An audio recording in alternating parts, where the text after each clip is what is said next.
వచ్చి 10 నిమిషాలు అయింది. రేవులో తాడి చెట్ల నుంచి ఉంటే ఏంటి విషయం? కథ చెప్తావా లేదా? చెప్తాను. మరి వచ్చి కూర్చో, కథ చెప్పు. వస్తాను, ఒక నిమిషం వస్తాను.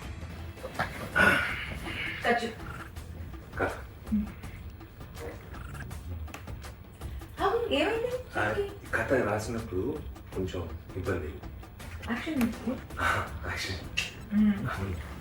ఇప్పుడు కథ ఏమంటే, ఒక అందమైన ఒక గ్రామం పల్లెటూరు. అది ప్రొడక్షన్ మేనేజర్ చూసుకుంటాడు కదా, కథ చెప్పమ్మా.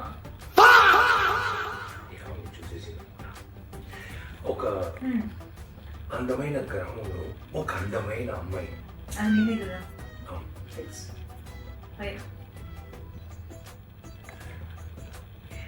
ఒక అందమైన గ్రామంలో ఒక అందమైన అమ్మాయి ఒక గ్యాంగ్స్టర్ అని ప్రేమిస్తున్నారు. ఒక లవ్ స్టోరీ, భయంకరమైన లవ్ స్టోరీ. అదే అదే ఇద్దరు లవ్ స్టార్ట్ చేసి లవ్ ఫ్లో అవుతుంది, లవ్ వెళ్తుంది. ఆ తర్వాత ఏమవుతుంది, ఇద్దరు లవ్ చేస్తున్నారు, ఏమవుతుంది, పెళ్లి, గ్రాండ్ గా పెళ్లి అవుతుంది ఇద్దరికి. Super happy marriage. ఇప్పుడు పెళ్లి అయిన తర్వాత ఫస్ట్ నైట్ ఉంటుంది కదా. ఇప్పుడు అంతే కదా, ఆ ఫస్ట్ నైట్ మంచి వెరీ గుడ్ కెమిస్ట్రీ మనకుంది కదా.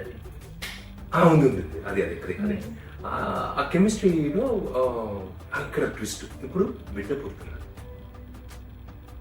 ఓకే, ఏంటి ట్విస్ట్ అక్కడ? అదే ట్విస్ట్ వచ్చి అబ్బాయా ఎలా అమ్మాయిని తెలియకు అబ్బాయిని చెప్పాడు. అదే ట్విస్ట్. అబ్బాయి పుట్టిన తర్వాత మళ్ళీ లవ్ పెరుగుతా ఉంది, లవ్ వెళ్తా ఉంది. అలా వెళ్తా ఉన్నప్పుడు ఏదో ఒక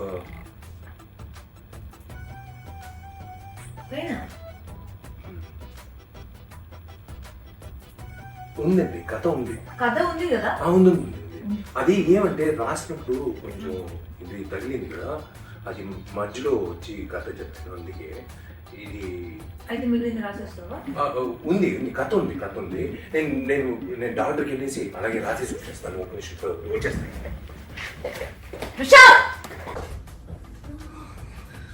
మంచి కథ అని చెప్పి మేనేజర్ ఉరికించాడు, కొత్త డైరెక్టర్లో ఉన్నాడు, సరిగ్గా చెప్పట్లేదే. రేపు షూటింగ్ వరకు ఉంటాడు. హలో, ఏంటబ్బా నా కథే చెప్పట్లేదు అసలు. కథ అడుగుతుంది. కథ చెప్పాలంటే ఇవన్నీ చెప్పడానికి అవకాశం ఇవ్వట్లేదే. ముందు రేపు ఇవాళ కథ, రేపు మంచి కథతో వస్తాను.